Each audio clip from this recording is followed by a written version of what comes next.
Praise the lord. Praise the lord. Praise the lord. మంచిది. ఈ సమయంలో రాత్రికాల సమయమున మీటింగ్కి చేరవచ్చిన మీ అందరికీ మన ప్రభువును రక్షకుడునైన యేసుక్రీస్తు నామమున వందనాలు తెలియచేస్తూ ఉన్నాను. ఈ రీతిగా ఆహ్వానించిన దేవుని సేవకులకు, అక్కకు, కుటుంబానికి నా ప్రత్యేకమైన వందనాలు తెలియచేస్తూ ఈ సమయంలో ఒక 40 నిమిషాల లోపుగా చక్కని మాటల్ని అందిస్తాను. ఇక మీరు అటు ఇటు తిరగడానికి కానీ మాట్లాడడానికి కానీ అవకాశం లేదు. పరిశుద్ధాత్మ మనతో మాట్లాడుతున్నప్పుడు పరిశుద్ధాత్ముడికి లేదా దేవుడికి వ్యతిరేకంగా మనం మాట్లాడడం కానీ దేవుడికి వ్యతిరేకంగా మనం ప్రవర్తించడం కానీ అది మంచిది కాదు. లూదియా వాక్యమును ఆసక్తిగా వినింది. దేవుడు ఆమె హృదయాన్ని తెరిచాడు. కార్యము జరిగింది. ఫస్ట్ టైము మనలాగా సంవత్సరాల నుంచి లూదియా వాక్య మందిరానికి రాలా, దేవుడి మాటలను వినలా, ఒకే ఒక్కసారి వచ్చింది. పౌలు ఏం చెబుతాడో ఆసక్తిగా వినింది. ఆమె ఆసక్తిని చూసి దేవుడు ఆమె హృదయాన్ని తెరిచాడు. అద్భుతమైన కార్యాన్ని పొందుకుంది. ఈ రాత్రి దేవుడి మాటలను వినటానికి వచ్చావు. పగలంతా కష్టపడి ఉంటావు. శరీరము సహకరించకుండా ఉండుండొచ్చు. చాలా బాధగా ఉన్న దేవుడి మాటల కోసం వచ్చావు. వచ్చి నిద్రపోతే ప్రయోజనమేముంది? వచ్చి నిర్లక్ష్యంగా ఉంటే ప్రయోజనమేముంది? దేవుడు నీతో మాట్లాడుతూ ఉండగా చక్కగా నా వైపు చూడండి. మంచి మాటల్ని మీ ముందుంచి నా వాక్యాన్ని ముగింపులోనికి తీసుకొస్తాను. ఈరోజు అంశము ఉదయకాలమున కృప అన్న అంశాన్ని మీతో మాట్లాడాను. ఈరోజు అంశము వ్యాలీ ఆఫ్ డ్రై బోన్స్, ఎండిపోయిన ఎముకల లోయ. ఈరోజు ఎండిపోయిన ఎముకల లోయలో నుంచి ఒక అద్భుతమైనటువంటి మర్మాన్ని మీ ముందుంచి నేను ముగింపును చేస్తాను. జాగ్రత్తగా వినండి అమ్మా, ప్లీజ్. ఇక్కడ అటు ఇటు కదిలిటానికి గనక యూదా రాజ్యాన్ని 20 మంది రాజులు పరిపాలన చేశారు. 20 మంది రాజుల్లో 8 మంది మంచి రాజులు ఉన్నారు. ఆ తర్వాత వాళ్ళందరూ కూడా చెడ్డ రాజులు.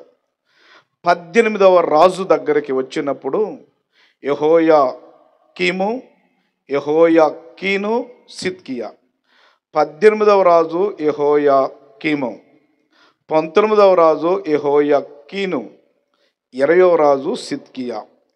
18వ రాజు వచ్చేసరికి యూదా ప్రజలందరూ కూడా దేవుడి మీద తిరుగుబాటు చేస్తున్నారు. విగ్రహారాధనకు స్థానం ఇస్తున్నారు. జీవము గల దేవుణ్ణి విడిచిపెట్టాడు. పాపం విలయ తాండవం చేస్తా ఉంది. వాటిని చూసి ఇర్మియా విలపిస్తూ, ఓ యూదా ప్రజలారా, ఉగ్రత రాబోతూ ఉంది. ఓ యూదా ప్రజలారా, దేవుడు కోపం రాబోతూ ఉంది.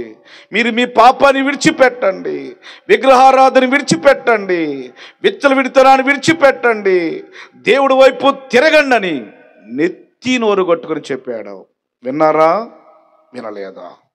ఆ సమయంలో ఎన్ని మారు చెప్పినా వినకపోతే మనం ఏం చేస్తాం? మన కుమారుడైనా, మన రక్తాన్ని పంచుకు పుట్టిన ప్రేమస్వరి అయినా వాడిని ఒక దెబ్బ కొడతాం. ఎందుకని? వాడు కొద్దిగా మనసును ఉంచుకొని బాగుపడతాడని. దేవుడు కూడా యూదా జనాంగాన్ని ప్రేమిస్తున్నా ఎంతగా వారు తిరుగుబాటు చేస్తున్నప్పుడు బబులోను రాజు అయినటువంటి నెబుకద్నెజరుని లేవనెత్తి వీరి మీదకి యుద్ధాన్ని పంపిస్తాడు. నెబుకద్నెజరు వస్తాడు, యెహోయాకీమును ఓడిస్తాడు. చాలామంది వారిని బానిసలుగా పట్టుకుపోతారు. ఆ రోజుల్లో యుద్ధ నీతి ఏంటంటే, ఒక రాజ్యం మీదకి యుద్ధానికి వెళ్ళేటప్పుడు ఏ రాజు అయితే ఓడిపోతాడో ఆ దేశంలో ఉన్న ప్రజల్ని బానిసలుగా తీసుకొచ్చుకుంటారు. ఇక్కడ వెట్టి చాకరీ చేపించుకుంటారు. వాళ్ళ పనులు కానివచ్చు, పంట పొలాల పనులు కావచ్చు, ఏదైనా కానీ అది ఆ రోజుల్లో. ఆ విధంగా 10,000 మందిని తెచ్చుకుంటాడు. ఆ తర్వాత 19వ యెహోయాకీనును రాజుగా పెడతాడు. అయినా వారు బుద్ధి వచ్చిందా? అయినా వారు దేవుడి మాట విన్నారా?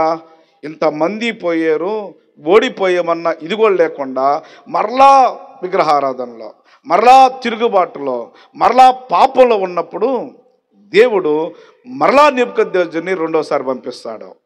యెహోయాకీనును ఓడిస్తాడు. చాలామందిని బానిసలుగా పట్టుకుపోతాడు. అయినా బుద్ధి వచ్చిందా? 20వ రాజుని సిద్కియాని పెడతాడు. బుద్ధి వచ్చిందా? రాలేదు. అదే విగ్రహారాధన, అదే తిరుగుబాటు, అదే పాపం. ఇక చేసేదేమి లేక 3వ మారు నెబుకద్నెజరు వచ్చాడు. వీరికి ఇలా కాదురా అని చెప్పాడు. హిజ్కియాను ఓడించాడు. యెరూషలేమును తగులబెట్టేశాడు. దేవాలయాన్ని పడగొట్టేసేసాడు. రక్తం ఏరులుగా పారిపోయింది. అనేక మందిని తీసుకుపోతే ఆ పాడైపోయిన, ఆ ప్రాకారాలు పడిపోయిన, నాశనమైపోయిన ఆ జీవితాలను చూసి విలపించాడు ఇర్మియా. అవే విలాప వాక్యాలు అని. ఆ విధముగా వీళ్ళందరూ కూడా 3 సార్లుగా ఆ బబులోను రాజ్యంలోకి బానిసలుగా పోయారు. వారు అనుకుంటున్నారు, సరే మన దేవుడు ప్రేమామయుడు, మరలా కొద్ది కాలానికే మన దేశానికి వెళ్ళిపోతాంలే, ఏముందలే అనుకుంటూ వారు అప్పటికి కూడా బుద్ధి రాలేదు. అసలే మీరేమనుకోకపోతే ఆ మాట చూస్తారా? రండి, యెహెజ్కేలు గ్రంథం 2వ అధ్యాయము, పేజ్ నెంబర్ 688 పేజీలో.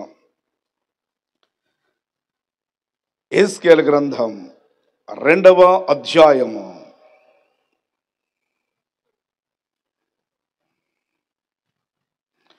3వ వచనం.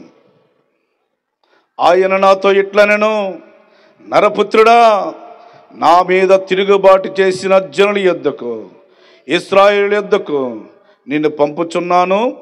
వారును వారి పితరులను నేటి వరకును నా మీద తిరుగుబాటు చేసిన వారు సిగ్గుమాలిన వారును కఠిన హృదయులనై ఉన్నారు. వారి యొద్దకు నేను నిన్ను పంపుచున్నాను.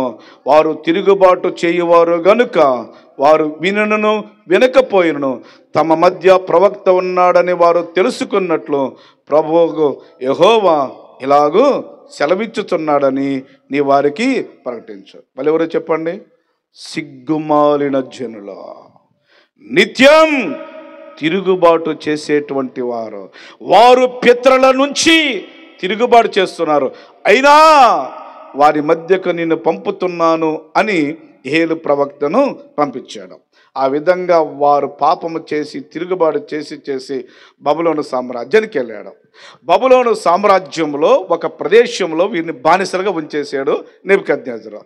ఇప్పుడు మనము బానిసలుగా వెళ్ళినటువంటి వారు ఏమనుకుంటున్నారంటే, మరలా తొందరగా వెళ్ళిపోతాంలే, మన దేవుడు కరుణామయుడు, మళ్ళీ ఈ రాజుకి మంచి మనసును కలుగు చేస్తాడులే, మనం వెళ్ళిపోతాంలే అని అనుకుంటున్న సమయంలో ఇర్మియా దగ్గర నుంచి ఒక ఉత్తరం వచ్చింది.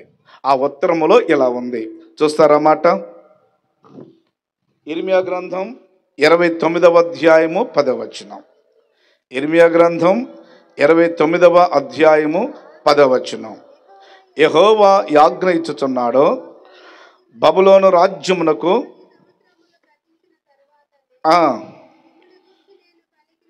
70 సంవత్సరాల తర్వాతనే మిమ్మల్ని గూర్చి నేను పలికిన శుభవార్త నెరవేర్చి ఈ స్థలమునకు మిమ్మును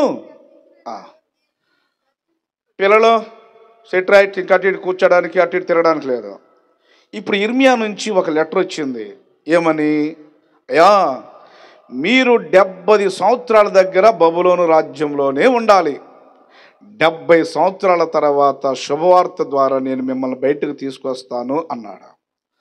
అప్పుడు వీళ్ళు అనుకుంటున్నారు, 70 సంవత్సరాలు బానిసత్వంలో ఉండాలా, 70 సంవత్సరాలు మేము ఇక్కడ ఉండాలా అని ఆ నెబుకద్నెజరు పెట్టేటువంటి బానిసత్వానికి వారు భరించలేక, ఆ బానిసత్వపు ఇదిలో వారు ఎలా ఉన్నారో, వాళ్ళు ఏమనుకుంటున్నారో చూద్దామా? ఇప్పుడు రండి, మన అధ్యాయము యెహెజ్కేలు గ్రంథం 37వ అధ్యాయము. అమ్మా లేదు 37వ అధ్యాయము. ఇప్పుడు చూడండి 11వ వచనం. అప్పుడు ఆయన నాతో ఇట్లనెను, నరపుత్రుడా, ఎముకలు ఇశ్రాయేలందరినీ సూచించుచున్నవి. వారు మన ఎముకలు ఎండిపోయాయి, మన ఆశ విఫలమాయను, మనము నాశనమైపోతాయి. నెంబర్ 1, మన ఎముకలు ఎండిపోయాయి. నెంబర్ 2, మన ఆశలు విఫలమైపోయినాయి. నెంబర్ 3, మన జీవితాలు నాశనమైపోయినాయి. Our bones are dry. ఎముకలు ఎండిపోయే పరిస్థితుల్లోనికి మనము వచ్చేసాము. Our hope is lost. మన ఆశలు విఫలమైపోయినాయి. Our life is spoil.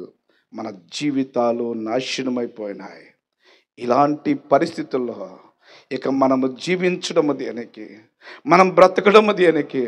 70 సంవత్సరాల వరకు మనకి విడుదల లేకపోతే ఈ బానిసత్వంలోనే మన ఎముకలు ఎండిపోతాయి, మన జీవితాలు నాశనమైపోతాయి. మనం ఏయో ఆశలు పెట్టుకున్నామో అవన్నీ విఫలమైపోతాయని వారందరూ రోధిస్తున్నప్పుడు, వారందరూ బాధపడుతున్నప్పుడు, వారందరూ విలపిస్తున్నప్పుడు, వారందరూ కన్నీరు కారుస్తున్నప్పుడు ప్రేమామయుడైనటువంటి దేవుడు మరలా యేస్కేలు ప్రవక్తని ఆత్మవశుడిగా లేవనెత్తుతాడు. అమ్మా, ఆత్మవశుడిగా లేవనెత్తుతాడు. ఇప్పుడు ఏం జరిగిందో మనం చూద్దాం. వారు ఏమనుకుంటున్నారు? 3 మాటలు. ఈరోజు ఇక్కడ చేరిన వాళ్ళల్లో, ఈ మాటలు వింటున్న ఈ శబ్ద యంత్రంలో, ఈ గ్రామంలో ఎవరైనా ఈ 3 గుంపుల్లో ఉండాల్సిందే. నెంబర్ 1, ఎండిపోయిన అనుభవం. నెంబర్ 2, విఫలమైపోయిన అనుభవం. నెంబర్ 3, నాశనమైపోతున్నటువంటి అనుభవం. ఈ అనుభవంలో ఉన్నప్పుడు యేస్కేలు ప్రవక్త ద్వారా దేవుడు వారికి నిరీక్షణతో కూడిన శుభవార్తను ఎలా ఇచ్చాడో ఇప్పుడు చూద్దాం. ఇప్పుడు చదవక్క, మొదటి వచనం నుండి. యెహోవా హస్తము నా మీదకి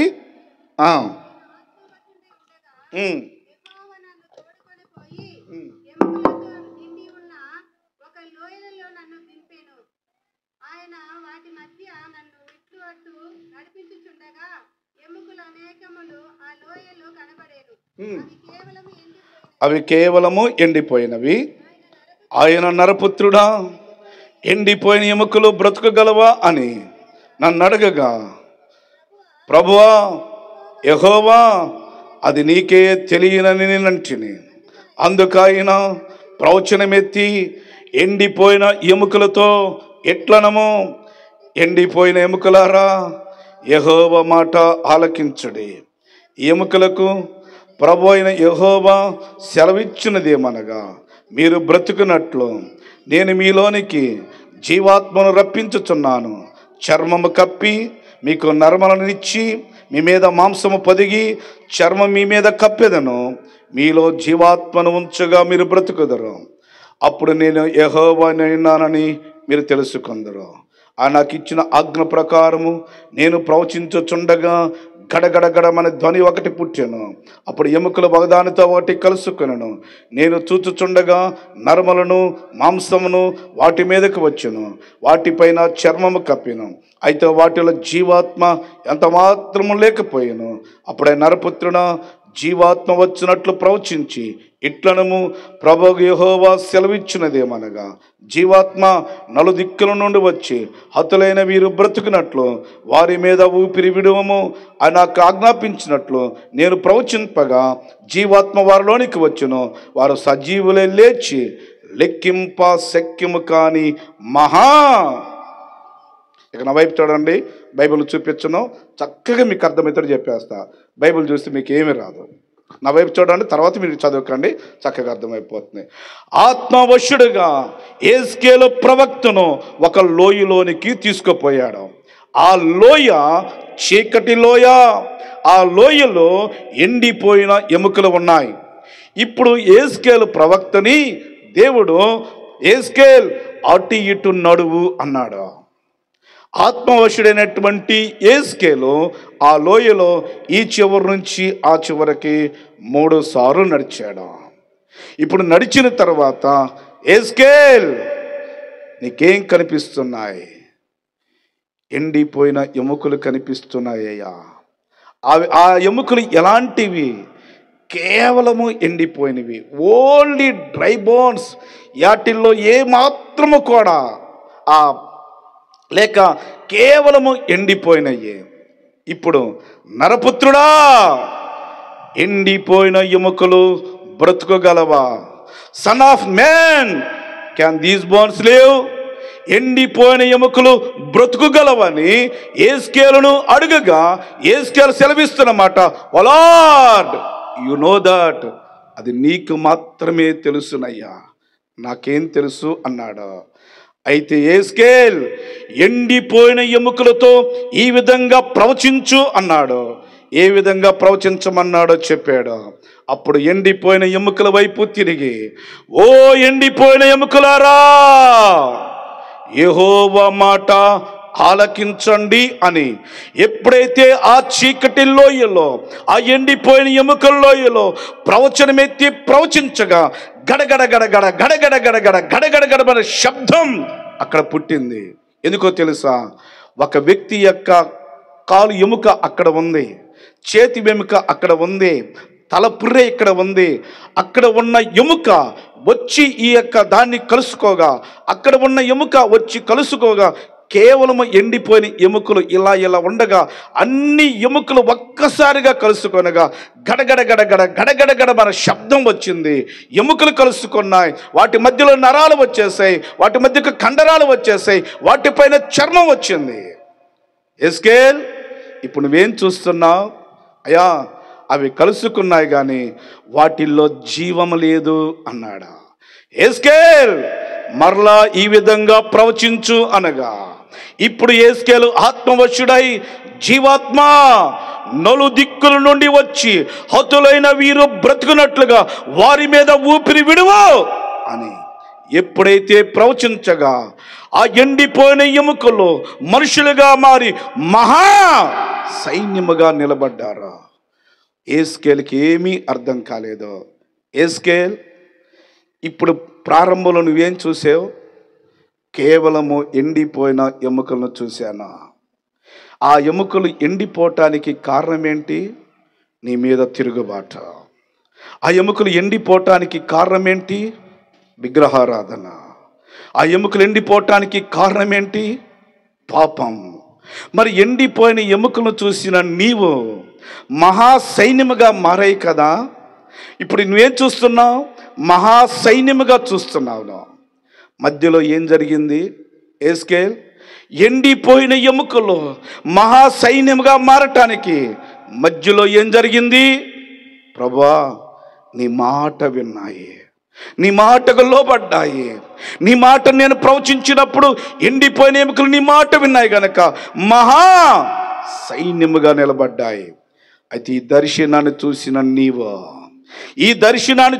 నీవు, ఆత్మవశుడిగా చూసినటువంటి నీవు వెలో. అక్కడ ప్రజలు ఏమనుకుంటున్నారు? మేము విఫలమైపోయాం, మేము ఎండిపోయాం, మేము నాశనమైపోయాం.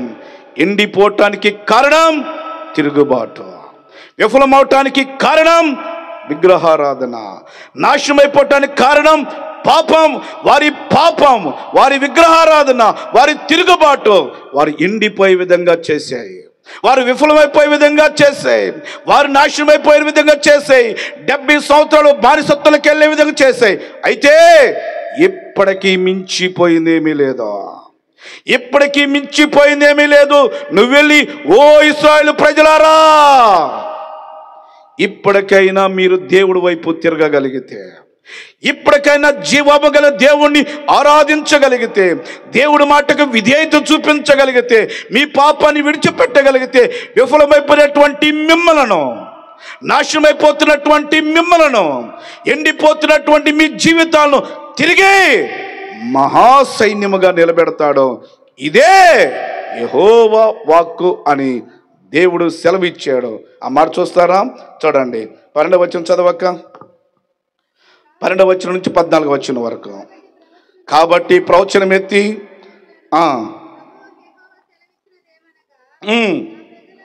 నా ప్రజలారా, మీరున్న సమాధులను మిమ్మను బయటకు రప్పించి ఇజ్రాయెల్ దేశంలోనికి తోడుకొని వచ్చేదను. నా ప్రజలారా, నేను సమాధులను తెరిచి సమాధులను మిమ్మల్ని బయటికి రప్పించగా నేను యెహోవానై ఉన్నానని మీరు తెలుసుకొందరు. మీరు బ్రతుకున్నట్లు నా ఆత్మను మీలో ఉంచి మీ దేశంలో మిమ్మల్ని నివసింపచేసేదను. యెహోవానగు నేను మాట ఇచ్చి దాన్ని నెరవేర్చునని మీరు తెలుసుకొందరు. ఇదే యెహోవా వాక్కు. ఆ యేస్కేలు ప్రవక్త వచ్చి ఇజ్రాయేలు దగ్గరికి వచ్చి, ఓ ఇజ్రాయేలు ప్రజలారా, యెహోవా మాట ఆలకించిన యెడల తిరిగి మన దేశానికి దేవుడు తీసుకుపోతాడు. తీసుకుపోవటమే కాదు, మహా సైన్యముగా నిలబెడతాడు అని అన్నారు. ఇశ్రాయేలు అందరూ అయ్యా క్షమించు, నీ మాట వింటామని పశ్చాత్తాపడ్డారు. 70 సంవత్సరాల తర్వాత వారిని ఇజ్రాయేలు దేశానికి తీసుకుని వచ్చాడు. ఇజ్రాయేలు దేశాన్ని ఈరోజు అమ్మా పాప అటు ఇటు ఆ ఇజ్రాయేలు దేశాన్ని ప్రపంచంలోనే మహా సైన్యముగా నిలబెట్టాడు. ఈరోజు బహుశా ఇజ్రాయేలు దేశము అనంతపూరంత జిల్లా ఉండదు, కానీ ప్రపంచములో ఆ దేశాన్ని ఎవరు చూసినా, ఈవెన్ అమెరికా అయినా, రష్యా అయినా, చైనా అయినా, భారత్ అయినా ఇజ్రాయెల్ ముందు దాసోహం అనాల్సి ఉంది. ఇజ్రాయెల్ యొక్క టెక్నాలజీ ముందు, ఇజ్రాయెల్ యొక్క సైన్యం ముందు, ఇజ్రాయెల్ యొక్క జ్ఞానం ముందు, ఇజ్రాయెల్ యొక్క శాస్త్రవేత్తల ముందు ప్రపంచం తలవంచాల్సి ఉంది. ఏదైనా ఇప్పుడు ప్రపంచంలో నెంబర్ 1 స్థానం అంటే మనం ఏదో అమెరికా అనుకుంటాం, కానీ కాదు, ఇజ్రాయెల్ దేశం. ఒక మాట చెప్పనా, ఇజ్రాయెల్ దేశంలో ఉన్న ఒక సైనికుడు భారతదేశంలో ఉన్న 10 మంది మిలిటరీ వాళ్ళకి సమానం. ఒక్క సైనికుడు చాలు ప్రపంచాన్ని గడగడలాడిస్తాడు. ఒక్క వ్యాపారం వదిలితే చాలు అమెరికా నాశనం అయిపోతుంది. ఇజ్రాయెల్ ప్రపంచంలో యుద్ధం వస్తే మొట్టమొదటి ప్రపంచ దేశాలు దేని వైపు చూస్తాయో తెలుసా? ఇజ్రాయెల్ ఏ వైపునుందో మనం ఆ వైపు వెళ్దాం. ఇజ్రాయెల్ దేశం ఏం చెబుతుందో మనము కూడా దాన్ని సపోర్ట్ చేద్దాం. ఎందుకో తెలుసా? ఇజ్రాయెల్ దేశానికి ఎదురు తిరిగి ఏ దేశం నిలబడలేదు, దాన్ని మహా సైన్యముగా నిలబెట్టాడు. మాట ఇచ్చిన వాడు నరుడు కాదు, వాగ్దానము చేసిన వాడు దేవుడు, మాట ఇచ్చి నెరవేర్చువాడు. ఇదే యెహోవా వాక్కు.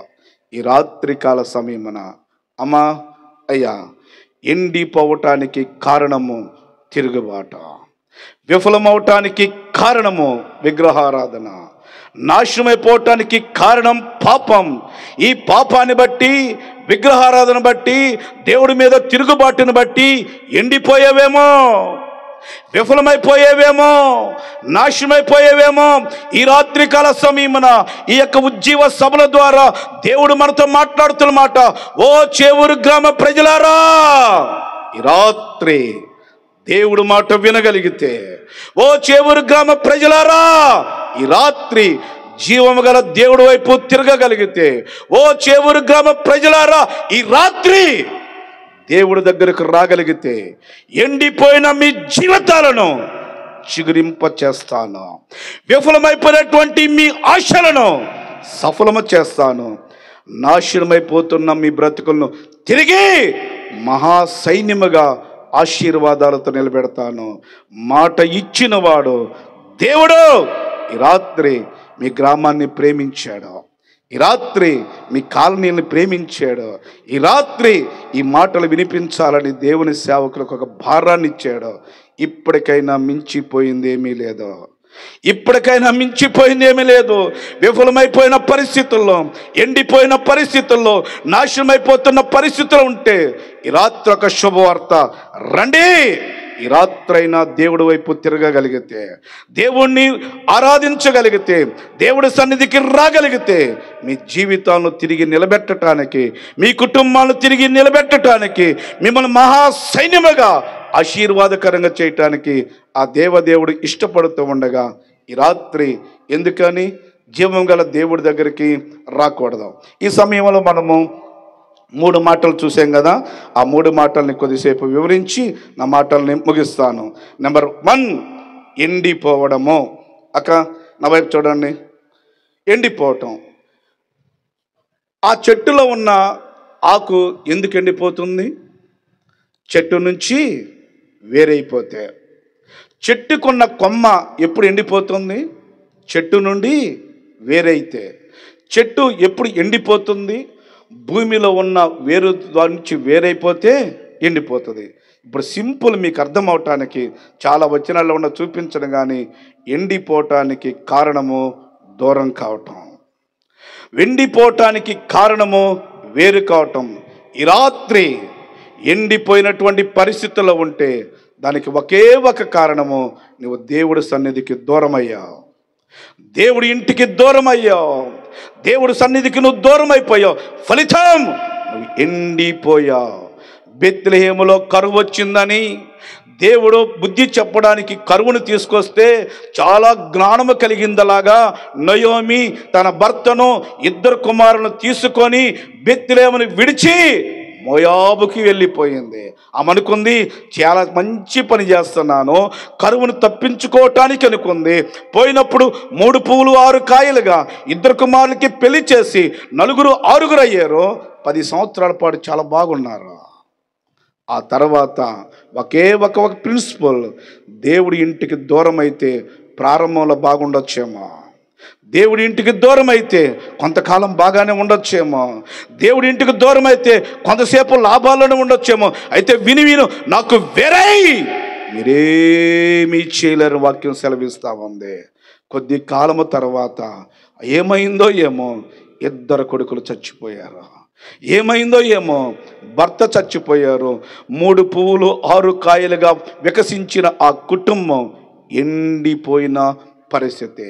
నయోమి విధవరాలుగా మారిపోయింది, రూతు విధవరాలుగా మారిపోయింది, ఓర్ప విధవరాలుగా మారిపోయింది.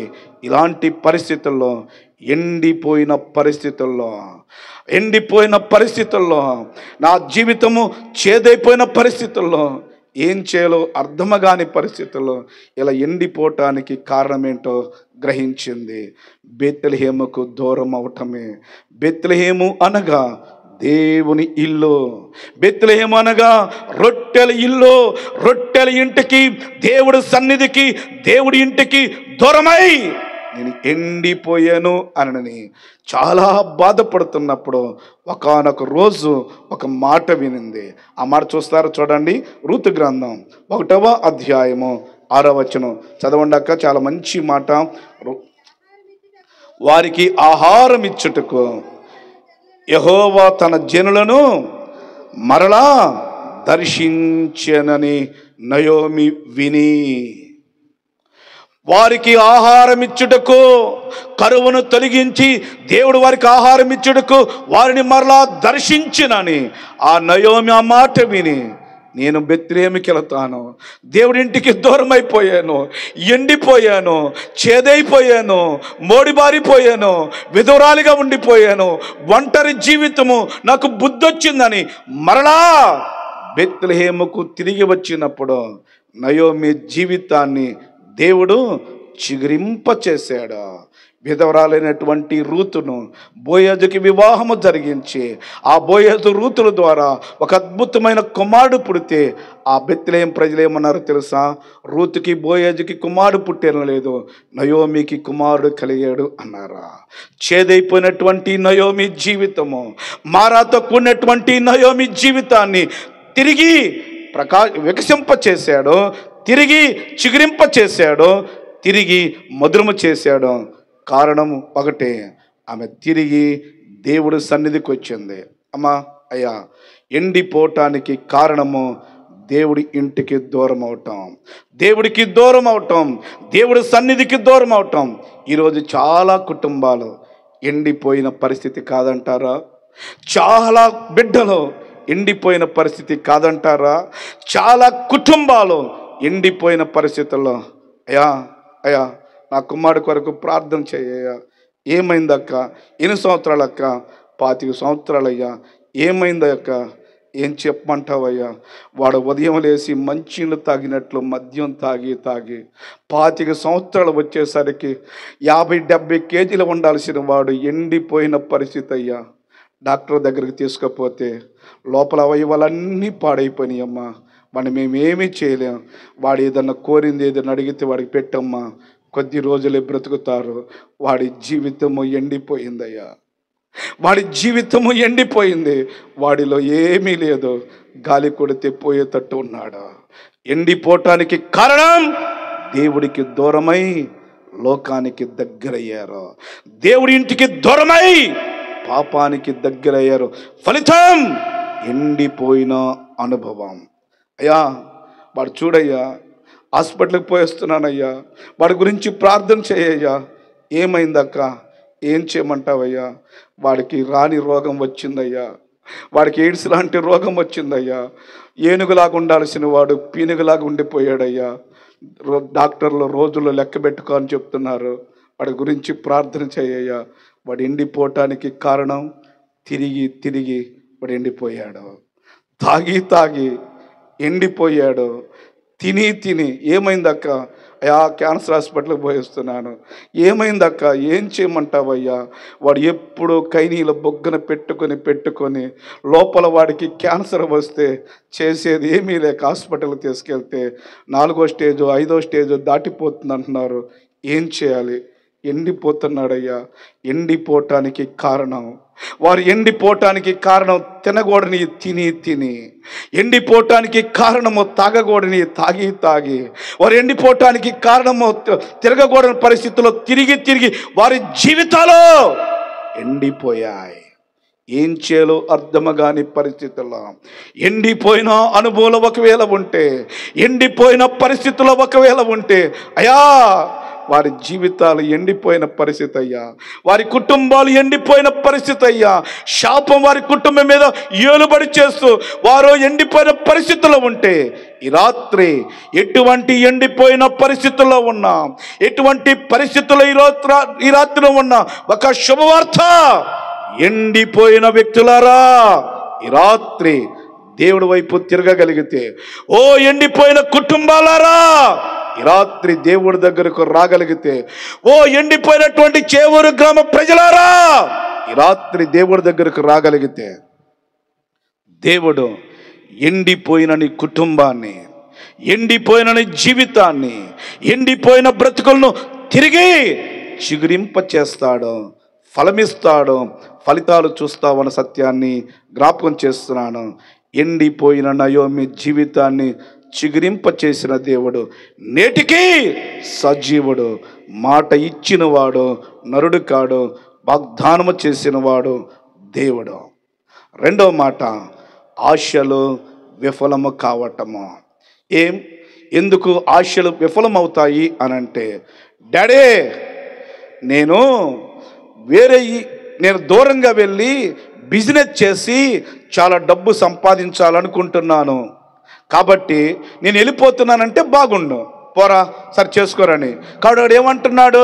డాడీ నాకు రావాల్సిన వాటా నాకు ఇయ్యి. అంత జ్ఞానవంతుడైతే, అంత బిజినెస్ మ్యాగ్నెట్ అయితే, అంత తెలివి ఉండవాడు అయితే ఒట్టిగా బాగూడదు. డాడీ నాకు రావాల్సిన వాటా నాకు ఇవ్వు, నేను పోయి బిజినెస్ చేసి కోటీశ్వరుని అవుతాను అన్నాడు. వద్దురా ఎందుకురా, నా నుంచి దూరం అయితే ఏముంటుందిరా, ఇంటి నుంచి దూరం కావద్దని తల్లి తండ్రి కాళ్ళు ఏళ్ళు పట్టుకున్న, మీకు లేదులే డాడీ అంత తెలివి, మీకు లేదులే డాడీ అంత జ్ఞానము అని వాడు వెళ్ళిపోయాడు. పోయేటప్పుడు చేతి నిండా డబ్బుతో వెళ్ళాడు, పోయేటప్పుడు చాలా యవ్వనస్తుడిగా వెళ్ళాడు, పోయేటప్పుడు చాలా ఆరోగ్యంగా వెళ్ళాడు, పోయేటప్పుడు చాలా ఆలోచనలు వెళ్ళాడు. ఏదేదో ఈ ₹1,00,000 రూపాయలతోటి అది చేద్దాం, 2 లక్షలు, అది పోతే 4 లక్షలు, అది పోతే 10 లక్షలు, ఏ ఆలోచనలు కలిగాడు, ఏ తలంపులు కలిగాడు, వెళ్ళాడు, వాటన్నిటిని పెట్టుబడిగా పెట్టాడు. కొంతకాలం అయ్యేసరికి నష్టాల బారిన పడి తినటానికి తికాన లేక, అడిగితే పెట్టేవాళ్ళు లేక, పందులు తినే పొట్టు దగ్గరికి వెళ్ళి తిందామంటే, ఒక మాట చెప్పనా, ఆ చిన్న కుమారుడు పందులు తిని పొట్టు తినలా. మనం తినేమనుకుంటున్నారు, తిందామని వెళితే పంది ముట్టితో కొట్టగా అంత దూరం పడ్డాడు. అరే దీని ఆహారాన్ని ఇవి కూడా తినేనంటుంది. అప్పుడు వాడికి జ్ఞాపకం వచ్చి, నేనేంటి తండ్రి ఇంటిలో ఉండాల్సిన వాడిని, నేనేంటి రాకుమారుగా బ్రతకాల్సిన వాడిని, నేనేంటి మా ఇల్లు సెంటర్లో, నేనేంటి రోజు మంచి లెలిన్ కాటన్ వేసుకునేటువంటి నేనేంటి పంచభక్ష పరిమాణాలు ఉండేటువంటి నేనేంటి అద్భుతమైన స్నేహితులు.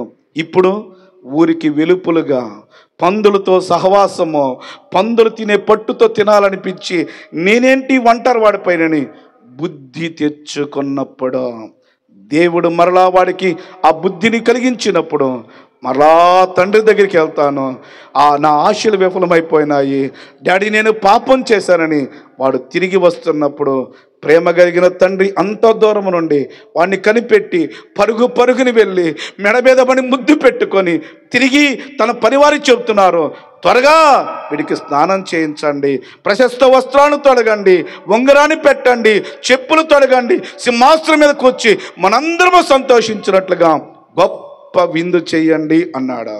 వాడు చాలా డబ్బుతో వెళ్ళాడు, ఆలోచనలతో వెళ్ళాడు, ఆరోగ్యంతో వెళ్ళాడు. కానీ ఎందుకు విఫలమైపోయాడో తెలుసా? వాడికి ఏం తక్కువని విఫలమైపోయాడంటే వాడి ప్రణాళికలో, వాడి పనిలో దేవుడు లేడు. వాడి పనిలో, వాడి వ్యాపారంలో, వాడి పెట్టుబడిలో దేవుడు లేడు. దేవుడు లేకుండా నువ్వెన్ని చేసినా, దేవుడు లేకుండా ఎన్ని పనులు చేసినా, ఒకవేళ ప్రారంభంలో ₹1,00,00,000 రావచ్చేమో, వినో తర్వాత నీవు తిరిగి విఫలమైపోవాల్సి ఉంది. అయ్యా చాలా వీడి మీద చాలా ఆశ కలిగి ₹1,00,000 పెట్టి చదివిస్తే వాడి మీద 1,00,00,000 ఆశలు పెట్టుకుంటే ఈరోజు వాడు దేనికి పనికి రాకుండా పోయాడయ్యా. నా ఆశలన్నీ విఫలమైపోయినాయి. 1,00,00,000 ఆశలతోటి వాడిని చూడగా నన్ను బాగా చూసుకుంటాడని 1,00,00,000 ఆశలతో వివాహం చేసుకున్నాను. ఈరోజు ఈయనెందుకు చేసుకున్నానని నా ఆశలన్నీ విఫలమైపోయినాయి అన్న. ఈరోజు తల్లిదండ్రులు బిడ్డలను చూసి మా ఆశలు విఫలమైపోయినాయని ఏడుస్తున్నారు.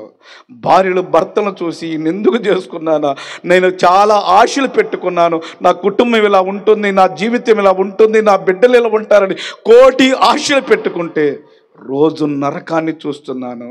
నా ఆశలు విఫలమైపోయినాయి. చాలా పెట్టుబడి పెట్టి ఈ పంట వేస్తే లాభం వస్తుందనుకుంటే కనీసం పెట్టుబడి లేకుండా అప్పులు పాలయ్యాను. 1,00,00,000 ఆశలతోటి వ్యాపారాన్ని ప్రారంభించాను, నష్టాన్ని చూశాను. 1,00,00,000 ఆశలతోటి ఈ పని చేశాను, విఫలమైపోయాను. నువ్వు విఫలమవటానికి, నా ఆశలు విఫలమవటానికి ఒకే ఒక కారణం, నీ పనిలో, నీ పొలములో, నీ పంటలో, నీ కష్టాజితములో, నీ చదువులో దేవుడు లేడు. దేవుడు లేకుండా నువ్వేం చేసినా అది విఫలమవ్వాల్సి ఉంది. దేవుడు లేకుండా నేను చాలా ఎక్స్పర్ట్ని కదా, ఎక్స్పీరియన్స్ ఉన్నవాడిని కదా, వల వేస్తే 100 చేపలు పడతానని చాలా ఆలోచనలో పేతురు వెళ్ళాడు.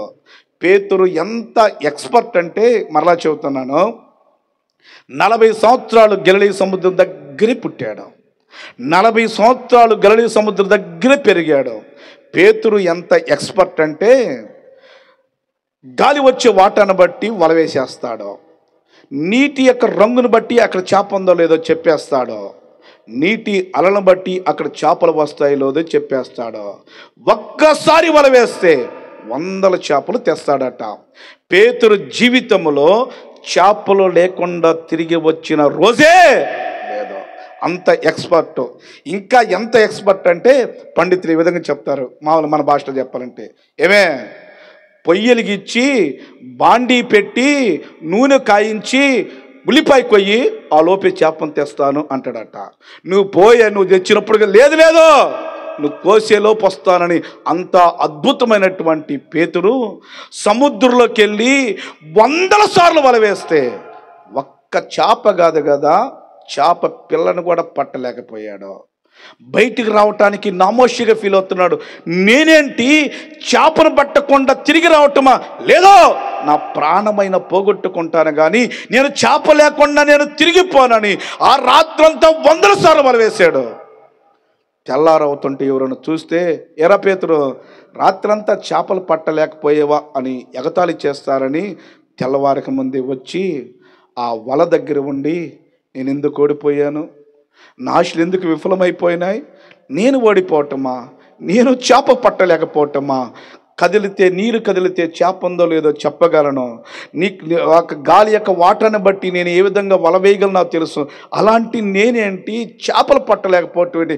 నా 45 సంవత్సరాల జీవితంలో ఇలాంటి అనుభవం లేదని, ఓడిపోయిన అనుభవంలో దిగులుతోటి ఆ వల ఉంటే యేసయ్య వచ్చినప్పుడు, యేసయ్య పేతురు దగ్గర ఆ ఇసుక మీద కూర్చోబోతున్నప్పుడు, యేసయ్య నువ్వు బోధకుడు కదా, నువ్వు దేవుడు కదా, ఇసుక మీద కూర్చోవద్దయ్యా, అదిగో నా ఓడలో కూర్చో అన్నాడా. అప్పుడు ఆ హానర్ని, ఆ గౌరవాన్ని, ఆ విధేయతను చూసి పేతురు రా నువ్వు వల తీసుకొని అన్నాడు. ఎందుకయ్యా అన్నాడు. లేదు పేతురు రా అన్నాడు. ఆ వల తీసుకొని ఓడలోకి వెళ్ళాడు. పేతురు ఓడను కొద్దిగా పడవను లోతుకు నడిపించన్నాడు. లోతుకు నడిపించాడు. ఈ కుడివైపున వల వేయి అన్నాడు. అప్పుడు పేతురు దేవుడి మాటకు తిరిగి సమాధానం చెప్పలేదు. పేతురు, యేసయ్యా నీకేం తెలుసయ్యా, నేను అద్భుతమైన చేపలు పట్టేవాడిని, నువ్వెవరో తెలుసా, వడ్డంగి పని చేసుకునేవాడివి, నీకేం తెలుసు, అక్కడే రాత్రంతా 100 సార్లు వల వేశాను అనలేదు. కానీ నా ఏలినవాడా, రాత్రంతా నేను ప్రయాసపడితేనే కానీ ఒక్క చేపైనను పట్టలేదు, అయినను నీ మాట చొప్పున వల వేస్తున్నాను చెప్పి వల వేయగా పేతురు లాగలేనంతగా, వల పిగిలిపోవునంతగా, పడవలు మునిగిపోవునంతగా విస్తారమైన చేపలను చూసి పేతురు లాగలేకపోతుంటే, పేతురుకి భుజబలం ఎక్కువ, వలలు లాగటం అంటే మామూలు విషయం కాదు. అప్పుడు అక్కడ దూరంలో పడవలు ఉన్నటువంటి వారు, యోహాను, యాకోబు, ఆంద్రేయ రండిరా, నేను వల లాగలేకపోతున్నాను అన్నాడు. వారందరూ వాళ్ళ ధోనిని కూడా తీసుకొచ్చి పేతురు పడవ పక్కన పెట్టి వారందరూ లాగి ఆ 2 పడవల మీద వేయగా బైబిల్ సెలవిస్తూ ఉంది, వారు కళ్ళు చూడలేనంతగా, నోరు ఎల్లబెట్టేంతగా, వారు లాగలేనంతగా, వల పిగిలిపోవనంతగా, పడవలు మునిగిపోవనంతగా ఒక్కసారి వల వేశాడు. 100 చేపలు పట్టారు. కారణం ఒకటి, రాత్రి పేతురు పనిలో దేవుడు లేడు, రాత్రి పేతురు పడవలో దేవుడు లేడు, ఉదయమున పేతురు పడవలో దేవుడు ఉన్నాడు. ఒక్క వల 100 చేపలు. ఈ రాత్రి నీ పనిలో విఫలమైపోయేవేమో. ఈ పని ప్రార్థన చేయించుకోకుండా ప్రారంభించి పాస్టర్ గారి దగ్గరికి పోయేది ఏముందలే, ప్రార్థన కాదు ఏముందలే, మనం చేస్తే అవ్వదా అనుకున్నట్టు దేవుడికి స్థానం ఇవ్వక, దేవుడి మాటకు స్థానం ఇవ్వక, వాక్యానికి స్థానం ఇవ్వక పని ప్రారంభించేవేమో, పంట ప్రారంభించేవేమో, ఇల్లు ప్రారంభించేవేమో, చదువు ప్రారంభించేవేమో. వినివినో, దేవుడు లేకుండా నువ్వే పని చేసినా విఫలమవుతావా? దేవుడికి స్థానం ఇస్తే నీ విఫలమైపోయినటువంటి నీ జీవితాన్ని సఫలము చేస్తాడు. ఈ రాత్రి నువ్వు పెట్టుబడి పెట్టి, ఈ రాత్రి కష్టపడి, ఈ రాత్రి ప్రయాసపడి విఫలమైపోయినటువంటి జీవితంతో, విఫలమైపోయినటువంటి భారముతో, విఫలమైనటువంటి ఆలోచనలతో ఈ రాత్రి ఇక్కడ ఉండవేమో.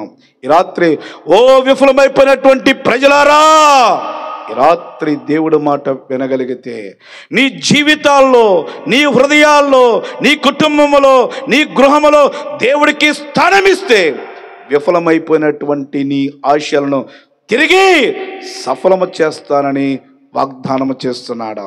నెంబర్ 1 ఎండిపోయిన అనుభవం. నెంబర్ 2 విఫలమైపోయిన అనుభవం. మూడో మాట చెప్పిన ముగిస్తాను. మూడో మాట ఏంటి మనం చూస్తున్నాం కదా, జీవితాలు నాశనమైపోయినటువంటి పరిస్థితి. అమ్మా, జీవితాలు నాశనం కావటానికి కారణం ఏంటో తెలుసా? పాపం. జీవితాలు నాశనం కావటానికి కారణము తిరుగుబాటు. రాత్రి దేవుడి మీద తిరుగుబాటు చేస్తున్నావేమో. ఆయన ఎవరో తెలుసా? గమలీయేలు పాదాల దగ్గర ధర్మశాస్త్రాన్ని అవసాన పట్టిన అద్భుతమైన పండితుడు. ఇప్పుడు అంబేద్కర్ని మనము ఏ విధంగా అయితే జ్ఞాని అంటున్నామో, ఆ రోజుల్లో అద్భుతమైన జ్ఞాని సౌలు. ఆ ధర్మశాస్త్రాన్ని అవసాన పట్టినటువంటి వాడు దేవుడి మీద తిరుగుబాటు చేసి క్రైస్తవులను చంపాలని దమస్కు మార్గంలో పోతున్నప్పుడు, వెలుగు సంధించినప్పుడు, గుడ్డివాడైపోయినప్పుడు సౌలుకి ఏమీ అర్థం కాల. ప్రభువా, మంచి భవిష్యత్తు కలిగిన వాడిని, మంచి జీవితం కలిగిన వాడిని, నేనేంటి గుడ్డోన్నైపోయాను, నేనేంటి అంధుడినైపోయాను, నేనేంటి పడిపోయాను, నాకేమీ అర్థం కావటం లేదు, నా జీవితం నాశనం అయిపోతుంది అన్నప్పుడు, సౌలా సౌలా నీవేలా నన్ను హింసించుచున్నావంటే, ప్రభువా నీవెవరివి అనంటే, నీవు హింసించుచున్న యేసును. ప్రభువా నీ మీద తిరుగుబాటు చేసి నేను అంధుడినైపోయాను, నీ మీద తిరుగుబాటు చేసి నేను నాశనమైపోయాను, నీ మీద తిరుగుబాటు చేసి బంగారు భవిష్యత్తును పాడు చేసుకున్నాను, నన్ను క్షమించు, ఇప్పుడు నన్నేం చేయమంటావు, ఇప్పుడు నన్నేం చేయమంటావు, వెళ్ళు అననీయ ఇంటికి వెళ్ళు, అక్కడ అతడు నీకు నీ మీద చేతులుంచి అభిషేకిస్తాడు అని అన్నాడు. సౌలు వెళ్ళాడు, ఆ అననీయ అతని మీద చేతులు ఉంచాడు, నాశనమైపోతున్న జీవితాన్ని తిరిగి బ్రతికించి బైబిల్ గ్రంథములో 14 పత్రికలు రాయటానికి సౌలును పౌలుగా మార్చి వాడుకున్నాడు. ఈ రాత్రికాల సమయమున అన్న అక్క మరలా చెబుతున్నాను, మీకు మరలా చెబుతాను, జాగ్రత్తగా వినండి. నీకు యేసు ప్రభు నచ్చడా? మనకెందుకయ్యా నచ్చడండి, కాముగా ఉండండి. మందిరము నచ్చదా? మనకెందుకులయ్యా మందిరంతో పని, కాముగా ఉండండి. పాస్టర్ గారు నచ్చడా? మనకెందుకయ్యా ఆయనతో పని అననండి. అంతేకాని దేవుడి మీద తిరుగుబాటు చేసి, అంతేకాని మందిరం మీద తిరుగుబాటు చేసి వాడెంత, వీడెంత, మందిరం ఎంత, యేసుప్రభు ఎంత అని దేవుడి మీద తిరుగుబాటు చేస్తే వినా నాశనమైపోతారన్న విషయాన్ని జ్ఞాపకం చేస్తున్నాను. ఒకవేళ అలాగా అయ్యా వాడు పాస్టర్ని అనరాని మాటలని, ఈరోజు వాడి జీవితం ఎట్టయిపోయింది అయ్యా మీటింగ్లు చెప్పేవాళ్ళు అనరాని మాటలని వాడు ఆ విధంగా నోరు పడిపోయింది అయ్యా, ఈ విధంగా పరిస్థితుల్లో ఉంటే ఇప్పటికీ మించిపోయిందేమీ లేదు, ఇప్పటికీ మించిపోయిందేమీ లేదు. నాశనమైపోతున్న పరిస్థితిలో ఉన్న ఒక శుభవార్త ఈ రాత్రి దేవుడి దగ్గరికి వచ్చి, దేవా నీ మీద నేను తిరుగుబాటు చేశాను, నీ మీద నేను తిరుగుబాటు చేశాను, నీకు విరోధంగా ప్రవర్తించాను, విరోధంగా మాట్లాడాను, ఫలితం ఈరోజు నేను నాశనాన్ని చూస్తున్నాను, నన్ను క్షమించు అని ఈ రాత్రి దేవుడి దగ్గరకు రాగలిగితే నాశనమైపోతున్న బ్రతుకులను తిరిగి నిలబెట్టగలడు అన్న విషయాన్ని జ్ఞాపకం చేస్తున్నాను. అమ్మా అయ్యా దేవుడి మీద తిరుగుబాటు చేస్తే, దేవుడి కాదని విగ్రహారాధనలోకి వెళితే, పాపము చేస్తే ఎండిపోతాం, పాపం చేస్తే విఫలమైపోతాం, తిరుగుబాటు చేస్తే నాశనమైపోతాం. అయితే ఈ రాత్రి దేవుడు ఒక శుభవార్త, ఎండిపోయిన పరిస్థితుల్లో ఉన్న ఈ రాత్రి నా మాట వినగలిగితే మిమ్మల్ని జీవితాలను చిగురింప చేస్తాను, పచ్చదనమిస్తాను, ఫలాలు ఇస్తాను అని అంటున్నాడు. ఒకవేళ పాపం చేసి ఒకవేళ విఫలమైపోయిన పరిస్థితుల్లో ఉంటే ఈ రాత్రి నీ జీవితంలోకి నన్ను ఆహ్వానిస్తే విఫలమైపోయిన పరిస్థితుల నుంచి నీ ఆశలను సఫలము చేస్తాను, నీ హృదయ వాంఛలను నేను నెరవేరుస్తాను అని అంటున్నాడు. దేవుడి మీద తిరుగుబాటు చేసి రోగముతోనో పాపంలోనో లోకములోనో నాశనమైపోతున్న పరిస్థితుల్లో ఉంటే ఈ రాత్రి నా వైపు తిరగగలిగితే నాశనమైపోతున్న పరిస్థితుల నుంచి తిరిగి మహాసైన్యముగా నిలబెడతానని ఈ రాత్రి దేవుడు మనతో మాట్లాడుతూ ఉండగా, దేవా నీకు నేను దూరం అయిపోయి నీ సన్నిధిని కాదని, నీ మందిరానికి కాదని ఇక నేను ప్రార్థన చేయనక్క, నేను మందిరానికి రానక్క, నేను ఇక బైబిల్ పట్టుకోనక్క, దేవుడు ఎందుకు నాకు ఇలా చేశాడని దేవుడు సన్నిధికి దూరం అయిపోయేవేమో, ప్రార్థనకు దూరం అయిపోయేవేమో, వాక్యానికి దూరం అయిపోయేవేమో, దేవుడి ఇంటికి దూరం అయిపోయేవేమో, తిరుగుబాటు చేస్తూ ఒకవేళ నాశనం అయిపోతున్న పరిస్థితుల్లో ఉన్న ఈ రాత్రి ఒక శుభవార్త, దేవుడు మిమ్మల్ని ప్రేమిస్తున్నాడు. ఈ రాత్రి ఒక శుభవార్త, దేవుడు మిమ్మల్ని ప్రేమిస్తున్నాడు. ఆ ప్రేమించిన దేవుడు మీరు నాశనమైపోకూడదని, మీరు విఫలము కాకూడదని, మీరు ఎండిపోకూడదని తిరిగి మీరు మహాసైన్యముగా నిలబెట్టాలని ఆ దేవదేవుడు ఇష్టపడుతూ ఉండగా ఈ రాత్రి దేవుడి దగ్గర చిన్న పశ్చాత్తాపడి, దేవా నన్ను క్షమించు, నా బిడ్డను క్షమించు, నా భర్తను క్షమించు, నా భార్యను క్షమించు, వారు ఆ విధంగా లోకంలో ఉంటాడని బట్టి విఫలమైపోయారు ప్రభా అని రాత్రి దేవుడి దగ్గరికి రాగలిగితే, దేవుడి వైపు తిరగగలిగితే, పశ్చాత్తాపడగలిగితే, నీ హృదయంలోకి దేవుని చేర్చుకోగలిగితే ఎండిపోయిన నీ కుటుంబాన్ని, ఎండిపోయిన నీ బిడ్డలను, ఎండిపోయినటువంటి నీ జీవితాలను చిగురింప చేయటానికి ఆయన ఇష్టపడుతున్నాడు. అది మాత్రమే కాదు, విఫలమైపోయిన పరిస్థితుల నుంచి మీ జీవితాలను సఫలము చేయాలని ఇష్టపడుతున్నాడు.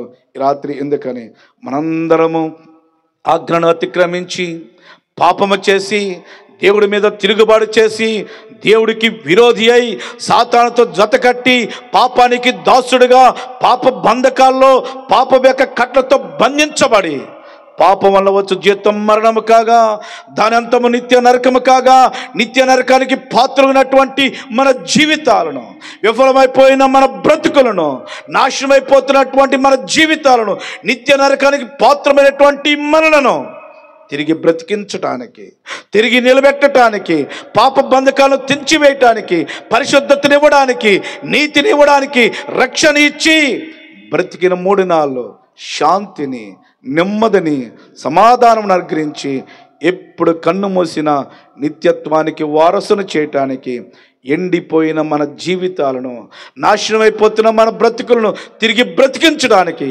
మనందరి పాపల నిమిత్తము ఆ గొల్గొతా కొండ మీద ఆకాశానికి భూమికి మధ్యగా ఆ 2 కొయ్యల మధ్య 3 మేకుల మధ్య తన అమూల్యమైన రక్తాన్ని చిందించాడు.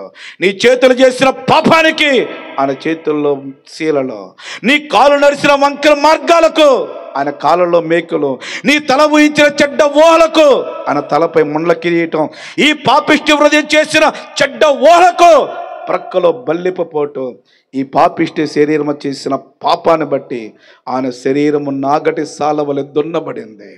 ఒకడు తక్కువ 40 కొరడా దెబ్బలు తిన్నాడు, సురూపిగా మారిపోయాడు, కురూపిగా ఉండిపోయాడు, మాంస ముద్దగా మారిపోయి వదకు తేబడిన గొర్రె మౌనిగా నిలబడినట్లుగా చాతగాని వాడిగా నిలబడి, రేయ్ నువ్వే దేవుడు అయితే దిగిరారా, నువ్వే దేవుడు అయితే నేను రక్షించుకొని హేళన చేస్తున్నా, అవమానపరుస్తున్నా, కొట్టేవాడు కొడుతున్నా, గుద్దేవాడు గుడుతున్నా, భూమి వేసేవాడు వేస్తూ ఉన్నా, కొడాలతో కొట్టేవాడు కొడుతూ ఉన్నా, మౌనముగా సహించి తన అమూల్యమైన రక్తాన్ని చిందించి మరణించి సమాధి చేయబడి 3వ దినమున, ఓ మరణమా నీ ముల్లెక్కడా, ఓ మరణమా నీ విజయం ఎక్కడని మరణపు ముళ్ళను విరుచుకొని సమాధిని తెరుచుకొని మృత్యుంజయుడిగా తిరిగి లేచి ఆయన అంటున్నాడు, ఈ సజీవుడైన దేవుడిని ఎవరు అంగీకరిస్తారో, ఈ మృత్యుంజయుడైనటువంటి నన్ను ఎవరైతే అంగీకరిస్తారో ఎండిపోయిన జీవితాలను చిగురింప చేస్తాను,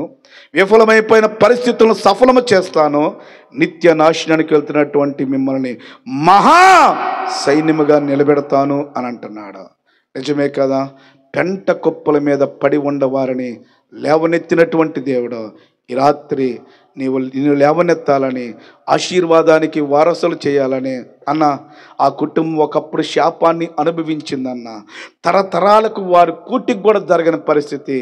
ఒకానొక రోజు దేవుడి వైపుకి వచ్చారన్న, మందిరానికి వచ్చారన్న. ఈరోజు ఆ కుటుంబాన్ని చూడు ఎంతగా ఆశీర్వదించాడు, ఆ బిడ్డలకు చూడు ఎంత మంచి ఉద్యోగాలు ఇచ్చాడు, వారి కుటుంబం చూడు ఎంత భార్యాభర్తలు ముచ్చటంగా ఉన్నారో. ఆ విధంగా దేవుడు చేయాలని ఆశపడుతున్నాడు. ఒకవేళ నీకు తెలియక తిరుగుబాటు చేసేవేమో, నీకు తెలియక విగ్రహారాధనలో ఉన్నావేమో, నీకు తెలియక దేవుడి మీద తిరుగుబాటు చేస్తుంటే, దేవా నన్ను క్షమించు అనంటే ఆయన క్షమించడానికి ఇష్టపడుతున్నాడు. నిన్ను క్షమిస్తాడు, నువ్వు బ్రతికిన 3 నాళ్ళు శాంతినిస్తాడు. ఎప్పుడు కన్ను మూసిన ఆ నిత్యత్వంలో ఆయనతో ఉండేటువంటి భాగ్యాన్ని ఇవ్వటానికి ఆ ప్రియ ప్రభు ఇష్టపడుతూ ఉండగా, దేవా నా వైపు తిరుగుతున్నాను, నీ వైపు తిరుగుతున్నానని ఒక చిన్న పశ్చాత్తాపడదామా? తలలు వంచు, కళ్ళ మోసుకో. ఒక చిన్న మాటతో చెప్పి నేను దేవుని సేవకులకు సమయాన్ని అప్పగిస్తాను. అక్క, అమ్మ, తమ్ముడు, చెల్లి, ఈ మాటలు నీకు బాగా అర్థమయ్యాయని అనుకుంటున్నాను. ఇశ్రాయేలు ప్రజలు ఎండిపోవటానికి కారణము, ఇశ్రాయేలు ప్రజల ఆశలు విఫలమైపోవటానికి కారణము, ఇశ్రాయేలు యొక్క జీవితాలు నాశనమైపోవటానికి కారణము వారి పాపం, వారి తిరుగుబాటు, వారి విగ్రహారాధన. ఇర్మియా ఎంత చెప్పినా లోబడినటువంటి ప్రజలు, సిగ్గుమాలినటువంటి ప్రజలు, అలాంటి ప్రజలను శత్రువు వచ్చి బానిసత్తులకు తీసుకుపోయాడు. వారు ఎండిపోయారు, వారు విఫలమైపోయారు, వారు నాశనమైపోయారు. ప్రేమ కలిగిన దేవుడు యెహెజ్కేలు ప్రవక్త ద్వారా తిరిగి వారిని రప్పించాడు. ఇజ్రాయేల్ దేశాన్ని ఒక మహా సైన్యముగా నిలబెట్టాడు. కోల్పోయిన ప్రతి ఆశీర్వాదాన్ని తిరిగి అనుగ్రహించాడు. ఈరోజు ఎండిపోయినటువంటి నీ బ్రతుకులను తిరిగి చిగురింప చేయటానికి ఆయన ఇష్టపడుతున్నాడు. విఫలమైపోయినటువంటి నీ ఆశలను, విఫలమైపోయిన నీ కోరికలను, విఫలమైపోయిన నీ హృదయ వాంఛలను తిరిగి సఫలము చేయటానికి ఆయన ఇష్టపడుతున్నాడు. నాశనానికి జోగాడుతున్న జీవితాల్లో విడిపోవటానికి దగ్గరగా ఉన్నటువంటి కుటుంబాలను, వేరువేరుగా ఉన్నటువంటి నాశనకరమైన పరిస్థితులు ఉన్నటువంటి కుటుంబ పరిస్థితులను చక్కబెట్టి తిరిగి బ్రతికించడానికి, తిరిగి నిలబెట్టడానికి, తిరిగి ఆశీర్వాదకరంగా చేయటానికి, తిరిగి దీవెనకరంగా చేయటానికి ఆ దేవదేవుడు ఇష్టపడుతూ ఉండగా, దేవా నన్ను క్షమించు, నేను తిరుగుబాటు చేశాను, నా బిడ్డలు తిరుగుబాటు చేశారు, నా వారసులు తిరుగుబాటు చేశారు, నా పితరులు తిరుగుబాటు చేశారు, ఫలితం నేను శాపాన్ని అనుభవిస్తున్నాను, ఫలితం నష్టాన్ని అనుభవిస్తున్నాను, ఫలితం నేను ఈ కార్యాలు చూస్తున్నాను, నన్ను క్షమించు ప్రభా, నీ వైపు నేను తిరుగుతున్నాను. నయోమి విన్న వెంటనే తిరిగింది, చిగురింప చేశారు. ఆ తప్పిపోయిన చిన్న కుమారుడు బుద్ధి తెచ్చుకున్నాడు, నీ దగ్గరికి వచ్చాడు, సింహాసనం మీద కూర్చోబెట్టావు. అంధకారంలో ఉన్నటువంటి సౌలు, దేవా నన్నేం చేయమంటావో చెప్పని నీకు సమర్పించుకున్నాడు. మహా సాధనంగా నిలబెట్టారు. ఈ రాత్రి పశ్చాత్తాపడుతున్న ప్రతి బిడ్డను, పశ్చాత్తాపడుతున్న ప్రతి కుటుంబాన్ని నీ రెక్కల చాటును భద్రపరిచి తిరిగి శాపాన్ని కొట్టివేసి, ఎండిపోయిన అనుభవాన్ని తీసివేసి, నాశనకరమైపోయిన పరిస్థితులు తీసివేసి, విఫలమైపోతున్న పరిస్థితులు కొట్టివేసి మహా ఆశీర్వాదాలతో మా బిడ్డలందరినీ నిలబెట్టండి. మహా దీవెనలతో మా బిడ్డల కుటుంబాలన్నిటిని నిలబెట్టండి. ఈ సంఘంలో ఉన్న ప్రతి కుటుంబాన్ని, ప్రతి కుటుంబంలో ప్రతి బిడ్డల ప్రభా నీ దీవెనకై లేవనెత్తమని ప్రార్థన చేస్తున్నాను. ఒకవేళ ఎవరైనా ప్రభా ఇలాంటి పరిస్థితుల్లో ఉంటే వారిని దర్శించండి, వారితో మీరు మాట్లాడండి, వారితో మీరు దర్శించండి, వారిని మార్చమని ప్రార్థన చేస్తున్నాను. దేవుడి సన్నిధిలోనే ఆశీర్వాదం ఉందని, దేవుడి సన్నిధిలోనే మన సఫలము చూస్తామని, దేవుడి సన్నిధిలోనే మనము జీవిస్తామన్నటువంటి ఆలోచన కలుగ చేసి మా బిడ్డలందరూ ప్రభా నీ సన్నిధిలోకి వచ్చి ఫలింప చేయటానికి, దీవించబట్టానికి, ఆశీర్వదించబట్టానికి, సక్సెస్ను చూడటానికి మీరే సహాయం చేయమని దేవుని సేవకులు ఎంతో భారముతో వారి ఉండి కాదు కానీ ప్రభా ఈ మాటలు ఈ ప్రజలకు వినిపించాలని ఒక ఆలోచన కలిగి, సంఘం ఒక ఆలోచన కలిగి ఈ మీటింగ్లు ఏర్పాటు చేసి ఉంటుండగా రేపటి 2 దినాలు కూడా దీవెనకరంగా చేయండి. రాబోయేటువంటి అభిషేక్తులను నీ అభిషేకంతో నింపి ఈ గ్రామానికి కావలసినటువంటి మాటలు వినిపించులాగన సహాయం చేయండి. ఈ మొదటి దినాన్ని రానటువంటి బిడ్డలను వారితో మీరు మాట్లాడి రేపటి దినాన, రేపు సాయంకాలమున, ఎల్లుండి నీ సన్నిధిలోకి వచ్చి నీ మాటలు విని వారు పొందటానికి, దీవెన పొందటానికి, ఆశీర్వాదాలు పొందటానికి మీరే సహాయం చేయని మందరి నిమిత్తము అగొల్గొతా కొండ మీద ఆ కలువరి శిలువలో కాచినటువంటి అమూల్యమైన, నిర్దోషమైన, నిష్కలంకమైన గొర్రె పిల్ల కన్నా శ్రేష్టమైన నీ రక్తాన్ని మా మీద ప్రోక్షించుకుంటూ నీ బలిష్టమైన బావులకు అప్పగిస్తూ ఉండగా ఈ మందిరం యొక్క సరిహద్దులను విశాలపరచండి, నూతన ఆత్మలను తీసుకురండి, పరిచారకులను లేవనెత్తండి, గాయకులను లేవనెత్తండి, పాస్టర్ గారికి సహాయకారిగా ఉండేటువంటి సహకారును లేవనెత్తమని ప్రార్థన చేస్తున్నాను. దేవుని సేవకులు ఇంకా ఆయుష్ను, ఆరోగ్యాన్ని పొడిగించు ప్రభా, నీ బలమైనటువంటి సాధనంగా వాడుకోమని, ఆయన ద్వారా అనేకమైనటువంటి ఉద్యమమైనటువంటి కార్యాలు జరగటానికి మీరే సహాయం చేయమని, ఈ గ్రామాన్ని మీరు ప్రేమించారు, ఈ గ్రామాన్ని మీరు ప్రభా మీరు దీవించమని, ఈ గ్రామం చుట్టూ ప్రభా నీ దేవదత్తులకు కావలు ఉంచమని, వీరి పాడిని దీవించండి, వీరి పంటను దీవించండి, వీరి పనిని దీవించండి, వీరి గంపను దీవించండి, వీరి గంప యొక్క బుడ్డిని దీవించండి. ఇది గంపల పిండి తక్కువ కాకుండా, బుడ్డిలో నూనె తక్కువ కాకుండా సమృద్ధిని అనుభవించడానికి సహాయం చేయండి. బిడ్డల చదువులు మీరు తోడుగా ఉండండి, యవన బిడ్డల ప్రణాళికలు మీరు తోడుగా ఉండమని, ప్రతి కుటుంబాన్ని మీరు జ్ఞాపకం చేసుకోమని, మా మీద నీ కృప పగలు మేఘస్తంభంలా, రాత్రి అగ్నిస్తంభంలా నిరంతరము నిలిపి ఉంచమని నీ బలిష్టమైన బావులకు అప్పగిస్తూ మా ప్రభువును నీ ప్రియ కుమారుడైన యేసునామమున ప్రార్థన చేసి అడిగి పెట్టుకుంటున్నాను పరమ తండ్రి. Amen, amen, amen.